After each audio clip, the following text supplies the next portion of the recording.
Section 1. You will hear a woman asking a shop assistant about DVD players. You now have 30 seconds to read questions 1 to 4.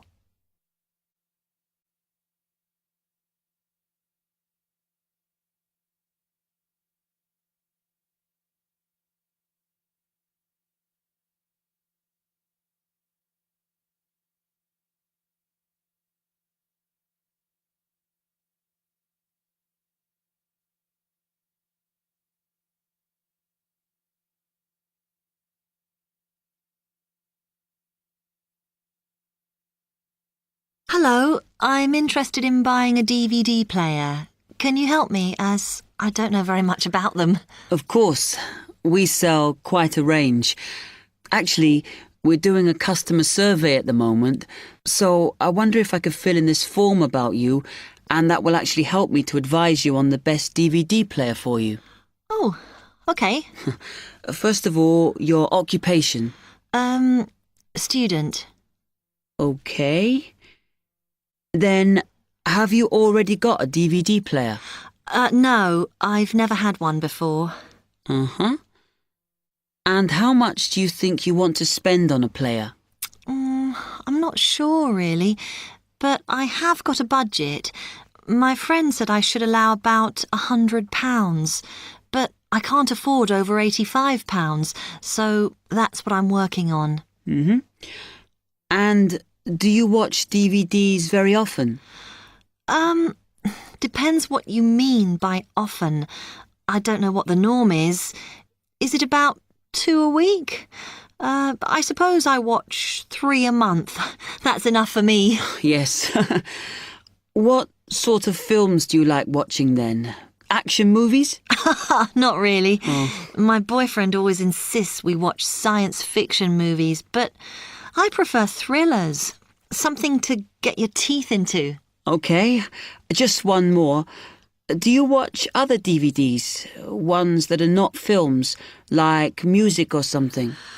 Not much, because I don't want to spend the money on something I can watch on TV, but I occasionally rent out comedy programs, and I fight with my boyfriend over all the sports DVDs he watches. You now have 30 seconds to read questions 5 to 10.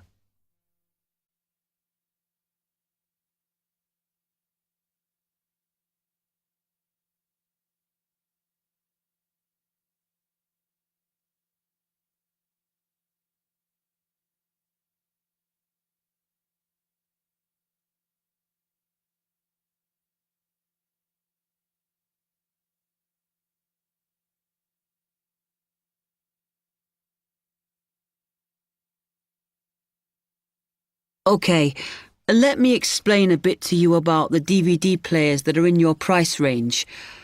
First, there's the DB30, which has only got basic features, but it is a bargain at £69.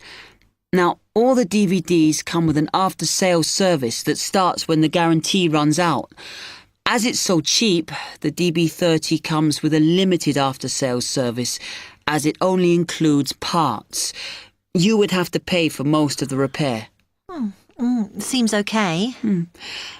Then, a slight grade up from that is the XL643. This comes with an additional feature in that it has an extra button allowing you to record. That's quite useful. Oh, yes. That would mean spending less on DVDs to watch. Yes, so you'd make the extra money back on it that it costs. Let me see how much it is. Yes, that one's actually reduced at the moment from £79 to £71.99. Oh. I think it's worth the extra myself. And is that the same level of after-sales service as the other one? Well, you get a bit more for your money because what we're offering is a discount on labour. So you don't pay the full price if you have to call an engineer out. I see. Then the last one is this Tri-X24. It's a very good player, and you can use it to listen to your CDs as well as watch DVDs. It looks nice, but I bet it's expensive. No, it's not top of the range. Let's see. Yes, it's £94. But what you have to remember is that includes insurance, so you don't have to pay extra for that. And it comes with a guarantee that's valid for 3 years, as opposed to the usual one. What do you think? Maybe.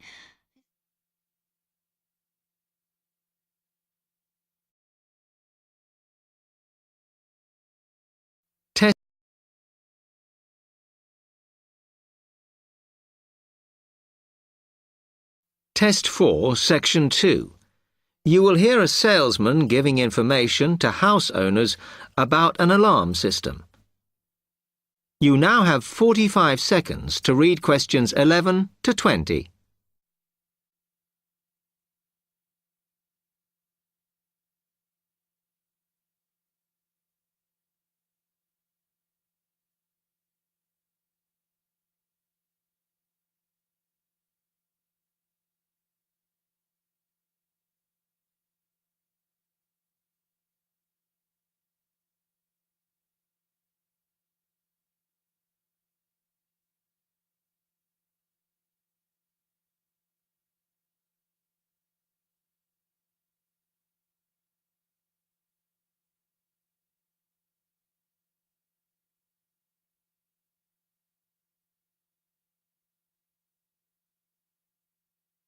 Thank you for inviting me to your residence meeting.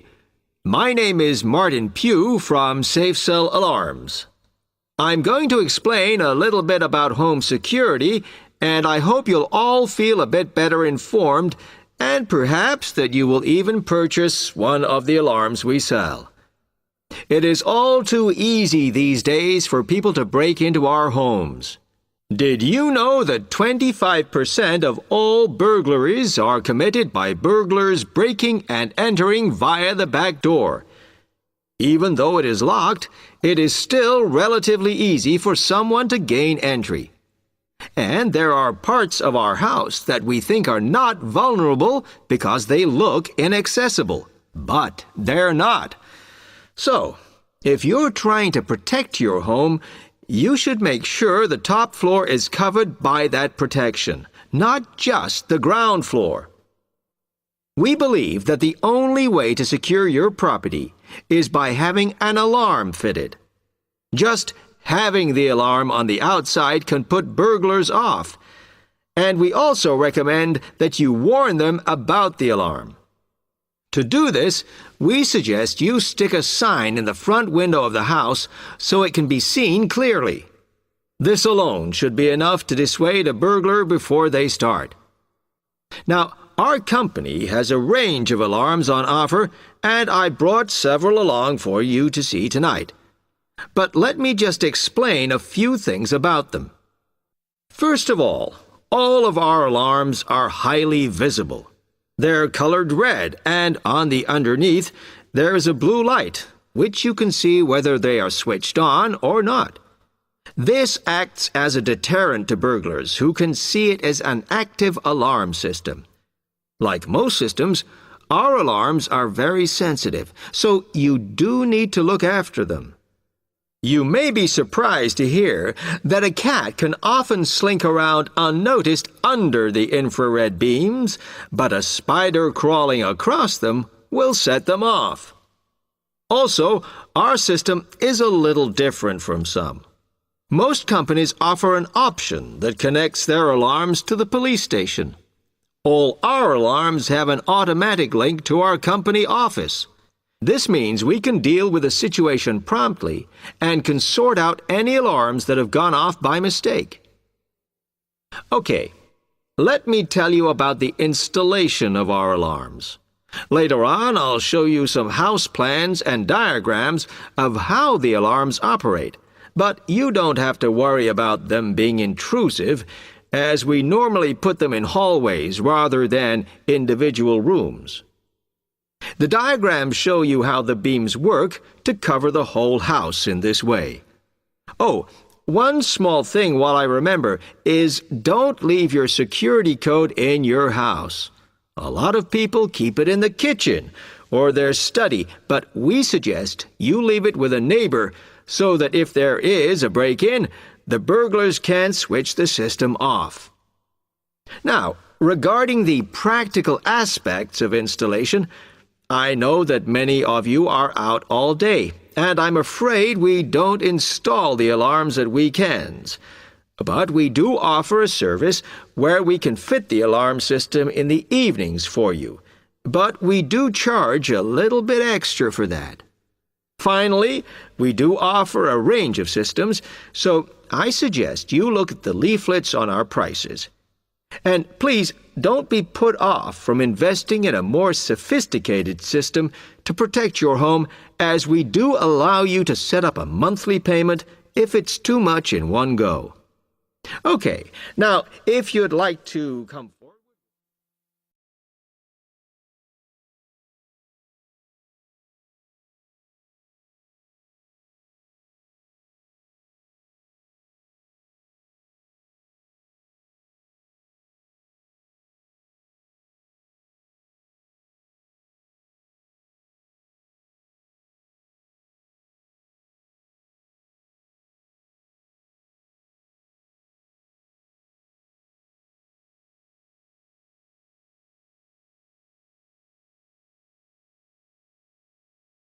Test 4, Section 3.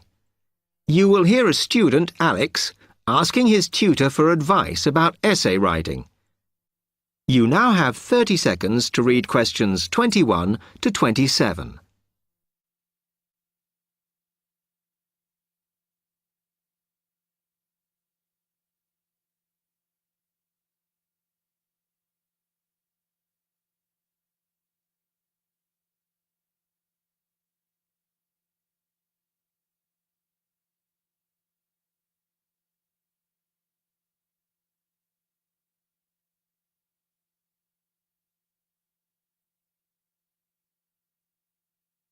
Hi, Alex. Come in. I gather you wanted some help with writing essays. Yes, I'm finding this first term difficult, and I'm worried about the assignments we have to do for January. Well, let me see if I can help. You shouldn't panic about it, because essay writing is a very straightforward process, really. What it involves is organising the information that you want to include. You shouldn't have more than you can easily manage within the word count. Make sure you haven't got too much or anything irrelevant. You need to look at that and work out what you need and what you don't need before you start. And then you just have to think about how you're going to put forward your argument. Oh, that sounds very straightforward when you put it like that. But I'm worried I haven't got the necessary skills for writing an effective essay because English is my second language. Well, perhaps you misunderstand the skills you need. You need to be able to analyse your data, and then I would say the skills of interpretation and expressing yourself are important. Perhaps it's this last one that bothers you, but the more essays you write, the more you will develop these skills. Yes, and I don't quite know how to improve at that. Though, as you say, I know practice will help. And I need to make sure I've got everything ready before I start. Yes. What is vital to good essay writing is preparation. So make sure you build in enough time to do the research you need. Are there any other sources I can use to help me with essays? Yes. You should go to the library and look through the reference section, because there are books that focus on the style we use in academic writing, and those will help you a lot. The other thing that you should think about is what happens when you've actually written your essay. Too many students just complete their work and hand it in, whereas what you should be doing is making sure that you edit it as thoroughly as possible. Oh, yes, that's a good idea. Then I'd pick up any mistakes and also see if it reads logically. Exactly. The other thing is, again, what a lot of students do is get their essays back, look at the marks, then just file it away. They don't realise that if they checked it through and looked at what the tutor had written, then they can learn from their old essays. Yeah, I can see that's a good idea. So, is that okay? You can always come back to me. You now have 15 seconds to read questions 28 to 30.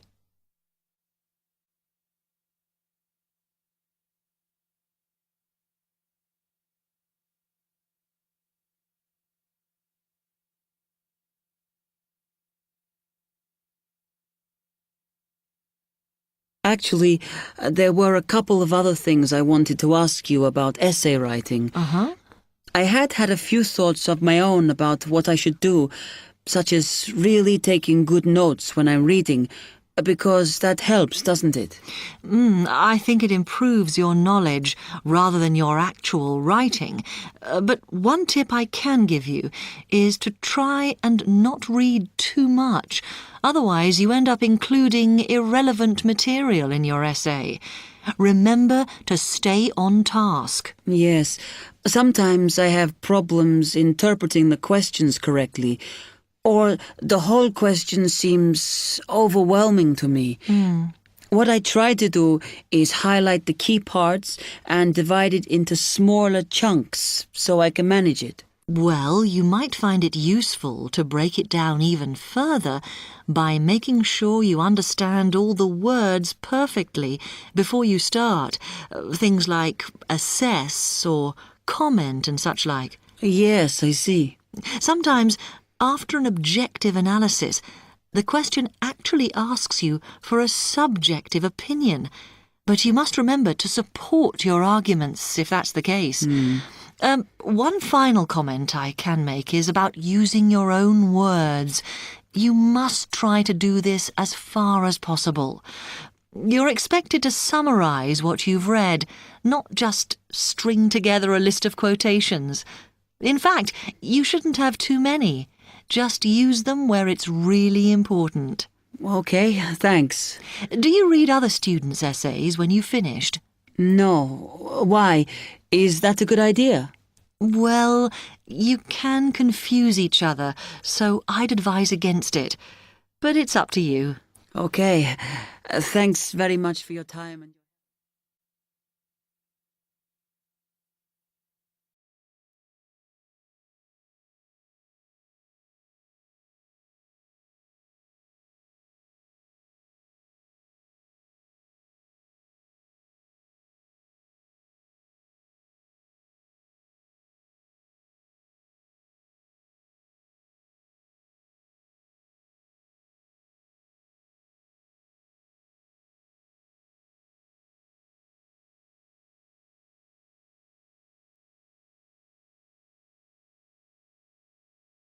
Test 4, Section 4. You will hear a tutor giving some business students instructions about a finance project. You now have 30 seconds to read questions 31 to 36.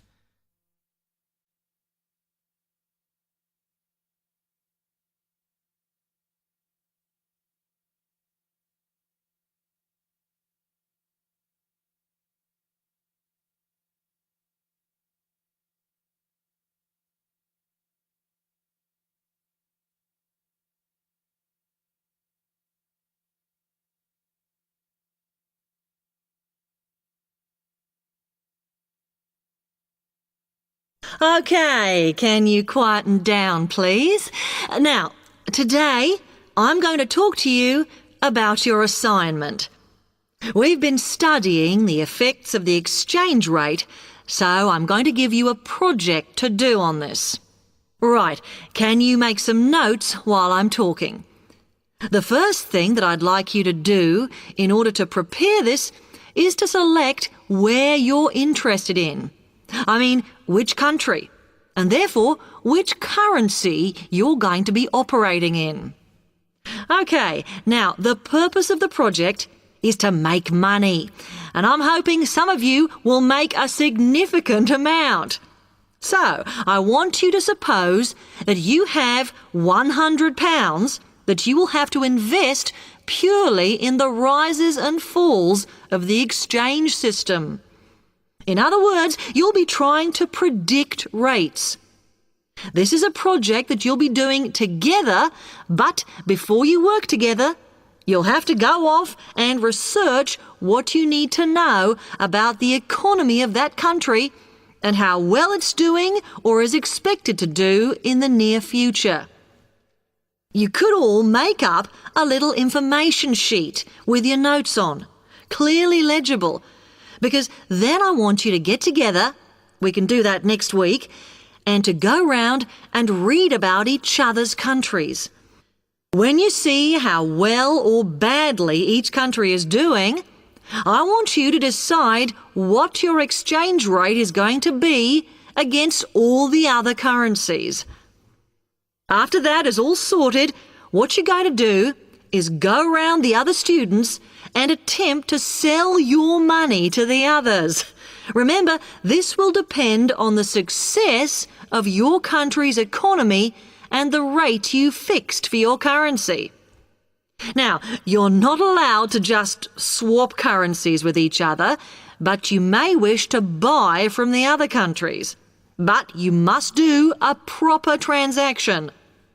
All the way through this, you must keep your accounts properly for each transaction.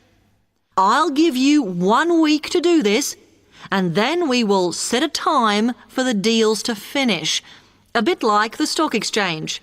And at that point, I will ask you to calculate how much you have made. Is that clear? You now have 30 seconds to read questions 37 to 40.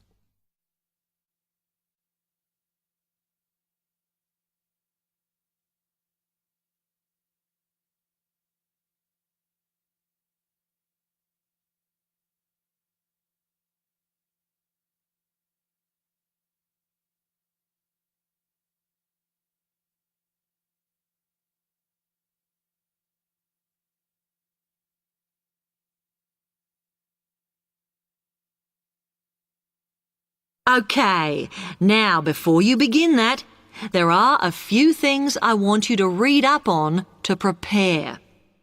You need to look at the economies of the UK's main trading partners. I don't mean all of them, because that would be over 80, but just the 29 principal ones. There are summaries in the last 3 books on the book list I've given you. And so that you can practice applying the criteria on assessment I gave you, I'd then like you to focus just on one sector across all the countries.